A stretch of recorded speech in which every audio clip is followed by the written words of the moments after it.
If you want to know how to unlock the Slayer Overdrive mode in Final Fantasy X fast, you are in the right place, homie. Because let's be real, new players are getting into this game for the first time and they have absolutely no idea what Overdrive modes even are. Or veteran players or old school Final Fantasy players might be getting back into the game for a very long time. Now, for hours and maybe even entire playthroughs, you've left one of the most powerful early game Overdrive modes completely untouched, making your journey through the game way more of a grind than it needs to be. I'm talking about Slayer, and in this guide I'm going to show you 3 simple ways you can get it for Titus and Ornn before you can even hear the word Blitzball, homie. So what is Slayer and why should you even bother? It's an overdrive mode you can set in the menu.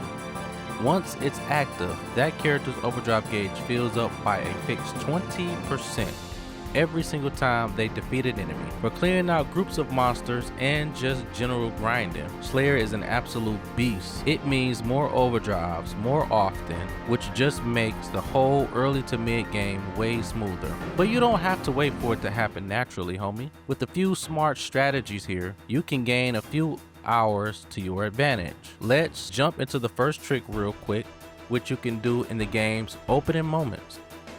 First up, let's talk about the absolute earliest moment you can do this. Your chance comes before you can even take control of Titus in Besaid, right at the beginning of the game in Dream Xanarkand. During that opening sequence, when Sin attacks, you'll be fighting waves of Sin scales alongside Ornn. Now here's the secret. The Sin scales that appear behind you during Dream Xanarkand will respawn infinitely. They will try to ambush you. There will be at least 5 or 6 Sin scales around you.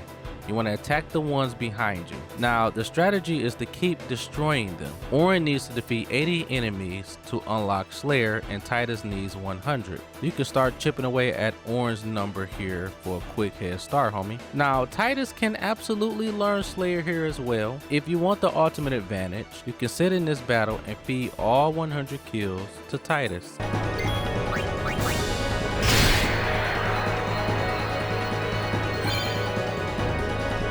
Now, I mind you, this is a grind and it could take up to an hour. It really depends on your speed. If you don't want to spend that much time here at the start, that is totally fine. I understand, because there is another spot coming up. If you have the patience, you can walk out of the prologue with Slayer already unlocked on your main character. It's an easy, efficient first step that most players just don't think about. Next is your second big opportunity, and for many people, the more convenient one. This is how you can unlock Slayer for Titus if you decided to wait. Titus needs to take out 100 enemies, and we can knock it out in one very specific battle. The golden opportunity is the boss fight aboard the SS Liki, the ship that takes you from Besaid to Kilika. During this fight, you will face Sin Spawn. The boss itself isn't our target, but we care about the Sin scales it spawns. And here is the secret. As long as the main boss is alive, those Sin scales will just keep coming. Now, this is your farm. The strategy is to ignore the boss completely and just focus on feeding every single one of those Sin scale kills to Titus. When the battle starts, swap in your physical attackers. A great setup is to have Titus use his cheer ability 5 times. This stacks, by the way, boosting the party's strength, and it should allow Titus to one-shot the Sin scales. I'm not gonna lie, this part is a grind as well. You'll be sitting in this one for a while, just hitting the same enemy over and over with Titus. But it is, without question, without a doubt, a ridiculously efficient place to knock out all his required kills. After some serious dedication, you'll see that beautiful notification. Titus has learned the Overdrive mode Slayer. Once you see that, you're free to finish the boss and get back to the story, knowing you've just secured a massive advantage. Don't forget to go into the menu, set the mode for Titus, and equip Slayer once everything is over. If this kind of nitty-gritty Final Fantasy guide you're into, do a brother a favor and hit that subscribe button and make sure all notifications is active. We're all about breaking down classic RPGs to make you a master, and we're just getting warmed up, homie. So, you've got Ornn on his way to Slayer fully unlocked. What about everybody else? This is where our third trick comes in, the party swap, and a little dose of realism. Now, the idea is the same. Feed kills to one character. As you get party members like Wakka and Kimahri, you can start working on their requirements. Wakka needs 90 enemies defeated, and Kimahri needs 120 enemies defeated. As you go through places like the Kilika Woods, just be mindful of who gets the last hit. Now, the earliest and easiest way is to weaken an enemy with your heavy hitters, like Titus, then swapping a character you're working on for the final blow. It takes a bit of a micromanage, but it turns your normal journey into a targeted mission. You can easily get Slayer for Waka before you even get to Luca this way, but we need to be realistic about the mages here for a second. Since Yuna is a white mage, her primarily job is healing, not dealing damage, with her pitiful physical attack, of course. Unlocking Slayer for her early is not ideal and not worth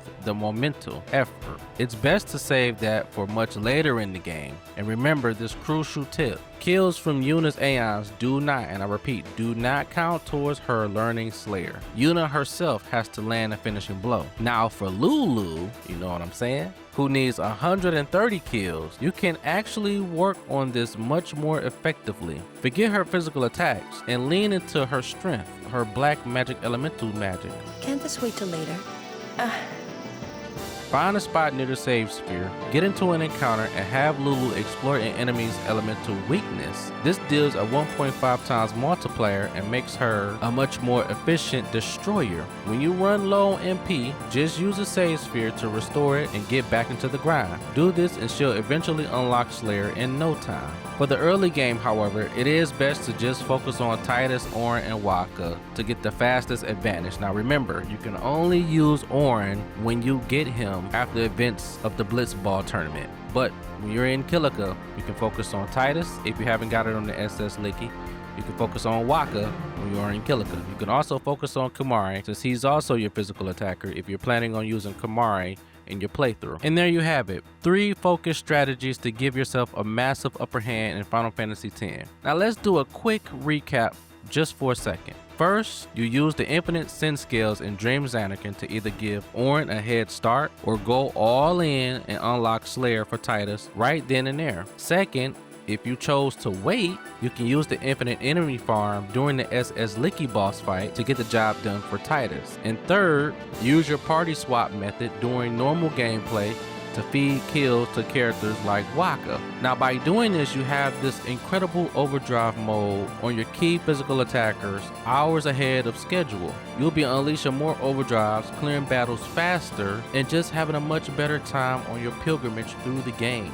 You're not playing it wrong no more, you're playing it smart. And I always, and I repeat, always say, play smarter, not harder. What's the one Final Fantasy X secret you wish you knew when you first played through? Let a brother know in the comment section down below. And if this guy helped you out, helped you conquer the game just a little bit faster, be sure to hit that like button and subscribe for more deep dives into your favorite RPGs. Thanks for watching. This is Retro from the Retro Era.